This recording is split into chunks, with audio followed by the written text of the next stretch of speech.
Buat kalian yang mau mensupport channel ini dengan donasi, atau emang sekedar mau beli mimin kopi, kalian bisa pilih antara Super Thanks atau Saweria. Gue sih nggak masalah kalian pilih yang mana. Cuma kalau bisa, lewat Saweria aja. Soalnya kalau YouTube, potongannya gede, 30%. Kalau Saweria, cuma 5%. Untuk link Saweria, kalian bisa klik aja di atas kanan nih. Atau bisa cek di kolom deskripsi. Tapi kalau mau support, nggak harus donasi kok. Dengan kalian nonton sampai habis, dan memberikan like pada video ini, itu udah ngebantu banget buat support channel ini. Oh iya, kalian juga bisa join nih ke grup Telegram komunitas cerita manhwa yang baru. Untuk linknya, gue tampilin di layar ya. Tapi kalau malas ngetik, cek aja kolom deskripsi. Di sana, kalian bisa sharing nih topik seputar manhwa dan kawan-kawan, dan juga ketemu teman baru. Kalau mau info terbaru dari Mimin, misalnya upload kapan atau misalnya ada telat upload, Mimin pasti akan langsung infokan di Telegram. Makanya, jangan lupa join ya. Nggak perlu berlama-lama lagi, kita mulai aja ceritanya.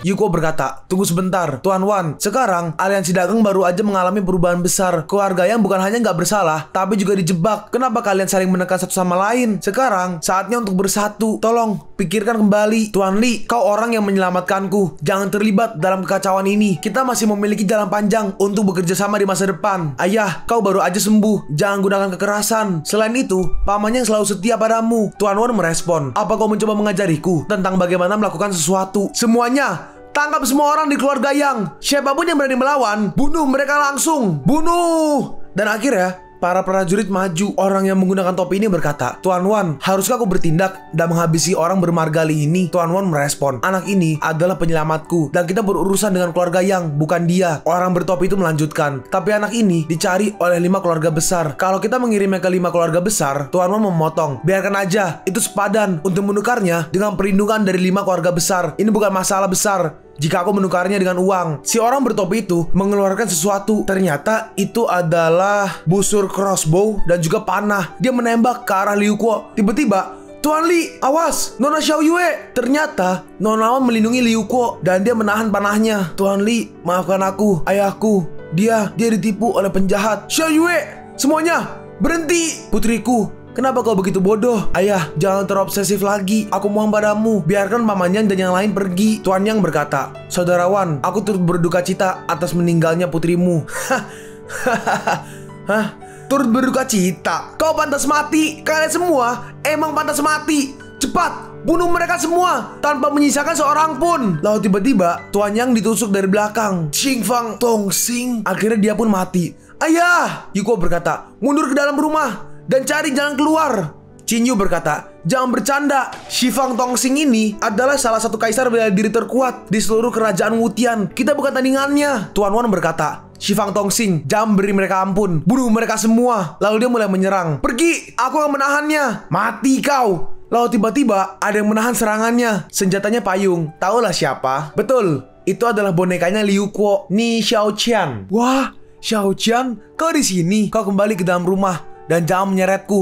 Oh, baik, siapapun kau, pergilah ke neraka. Xifang Tongsing menyerang lagi, tapi Xiaoqian berhasil menahannya lagi menggunakan pedang payungnya. Lalu Xiaoqian, atau Yuko juga sih, sama aja, cuma panggil aja nama bonekanya ya.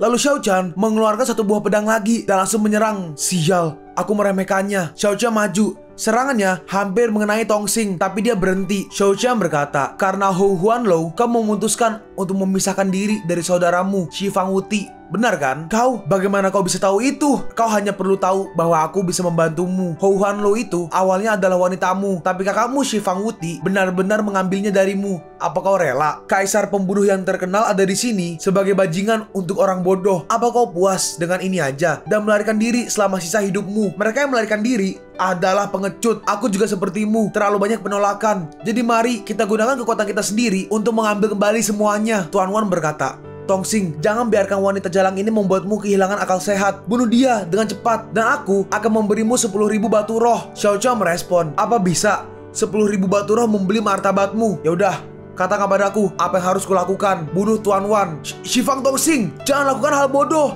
Jika aku tidak membawamu masuk, kau akan... Dalam sekejap, dia langsung menusuk Tuan Wang dan langsung membunuhnya. Mulai sekarang, pemimpin aliansi dagang Qiangtu adalah saudara keluarga Yang. Apa ada yang keberatan? Tidak. Tidak! Saat matahari terbenam, temui aku di kedai teh di sekitar istana.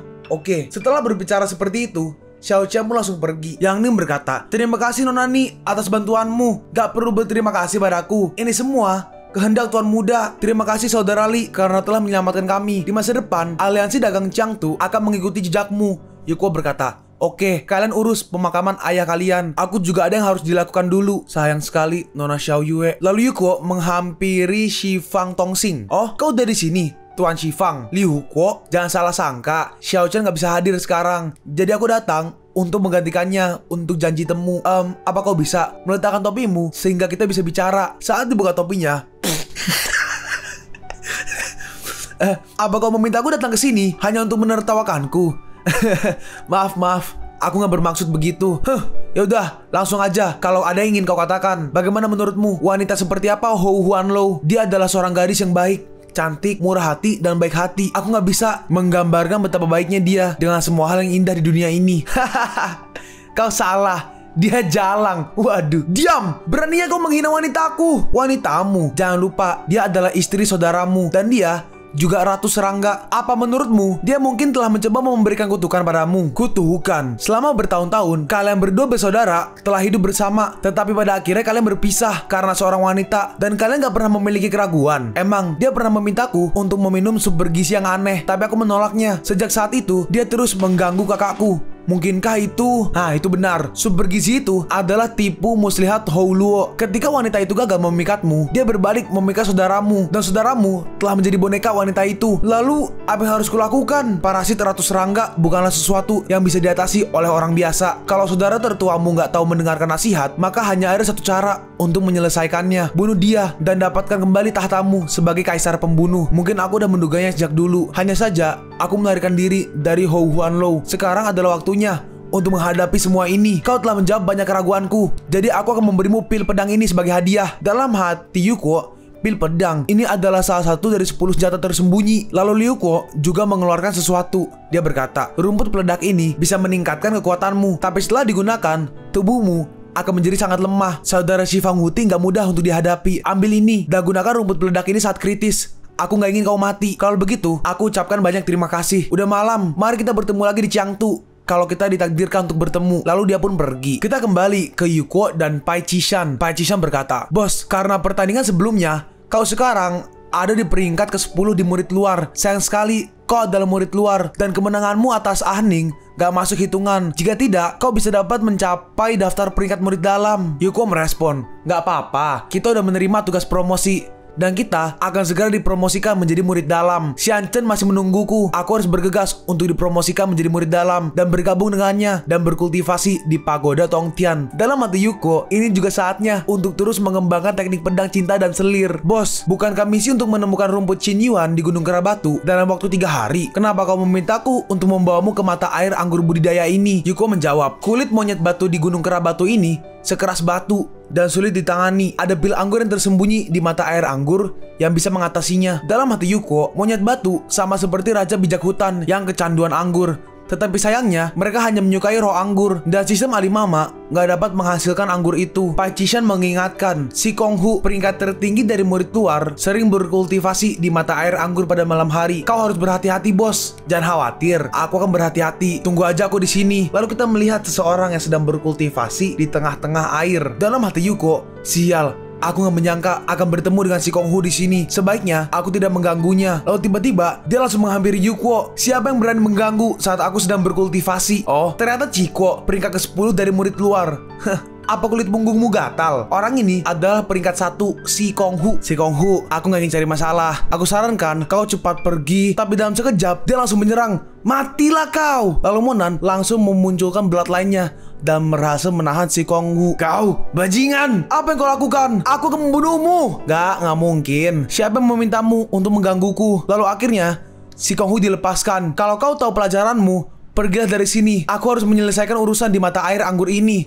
Sial. Aku nggak akan membiarkan kamu pergi. Aku pasti akan kembali. Lalu dia pun akhirnya pergi. Lalu Yuko memunculkan kacamata renang yang kayak buat di kaki itu loh, kayak kaki bebek, terus sama tabung oksigen. Langkah selanjutnya adalah menyelam ke mata air anggur. Lalu dia nyemplung. Orang normal yang menyelam ke mata air anggur ini akan mati karena mabuk. Jika aku nggak memiliki sistem Alimama, aku khawatir nggak ada yang akan menemukan rahasia mata air anggur ini. Lalu akhirnya dia sampai di sebuah seperti semacam tempat peninggalan begitulah. Lalu Yuko mengambil sesuatu yang ada di situ.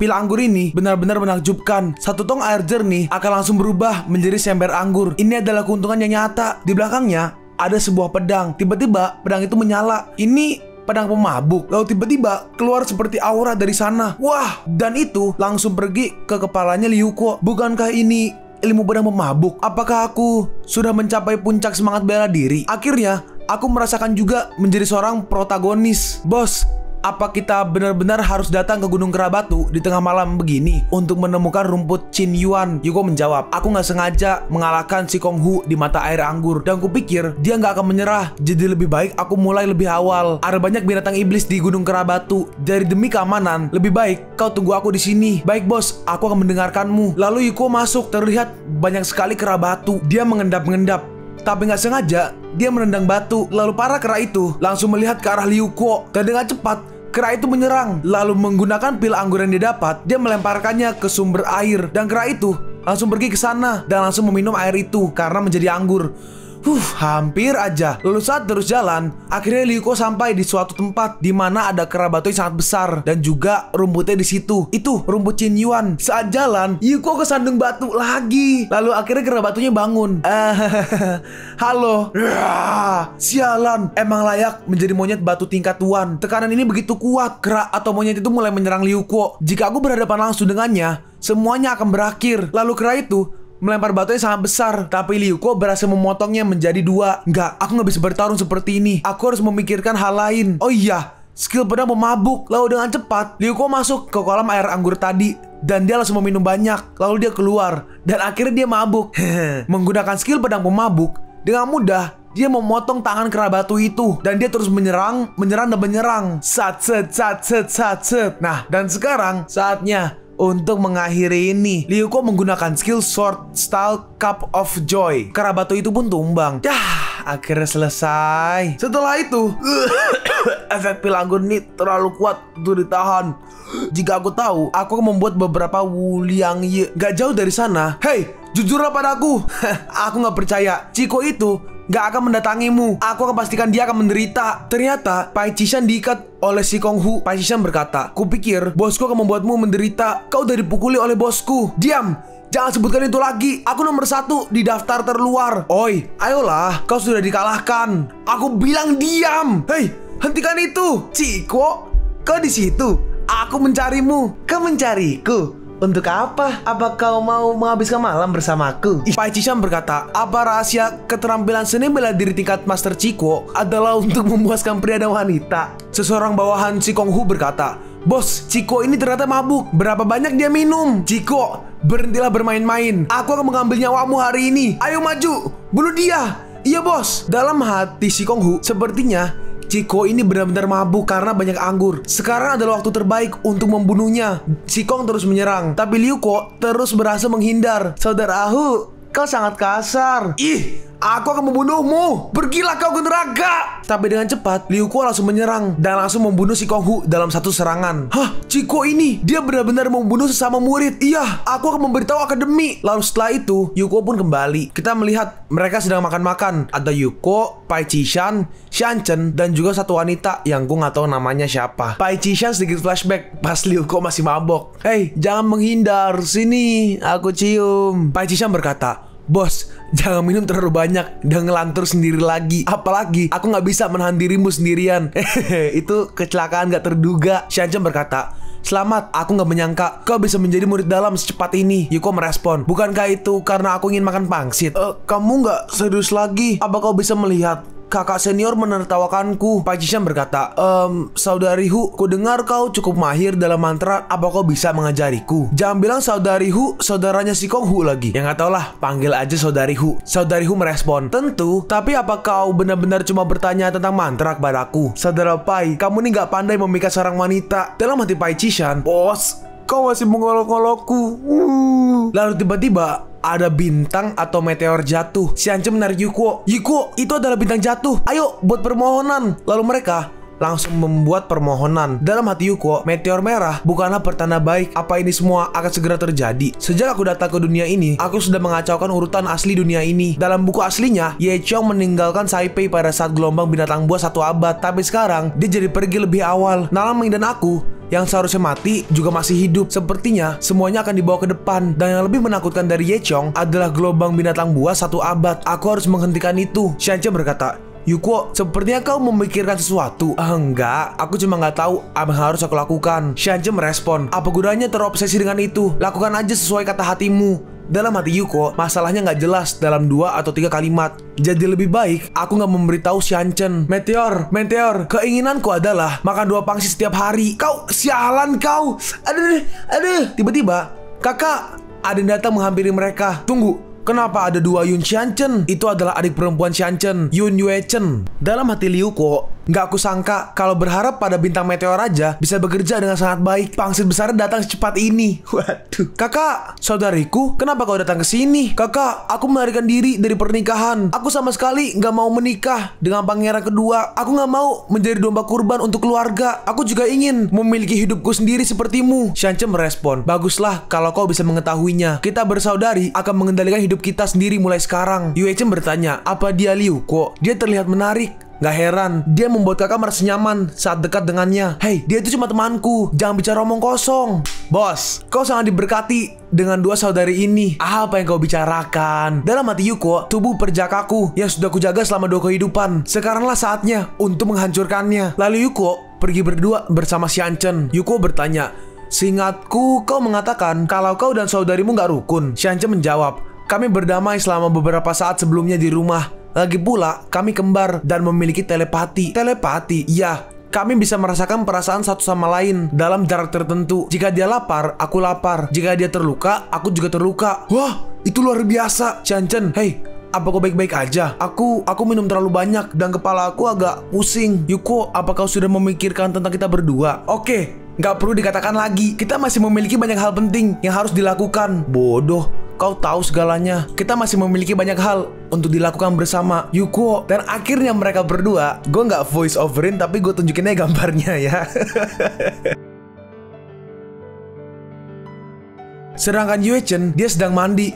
Setelah perjalanan yang begitu jauh, mandi jadi santai. Saudariku udah lama keluar. Kenapa dia belum kembali? Bajingan, Yuko, kau beraninya kau melakukan itu pada saudariku. Fisik sialan ini, kenapa aku sangat sial? Bagi yang nggak ngerti, kan mereka kembar, jadi bisa merasakan apa yang saudari mereka rasakan gitu. Lalu 3 jam kemudian, mereka pun tidur. Tapi tiba-tiba ada seekor kura-kura. Yuko, lihatlah ini, ada kura-kura kecil yang imut.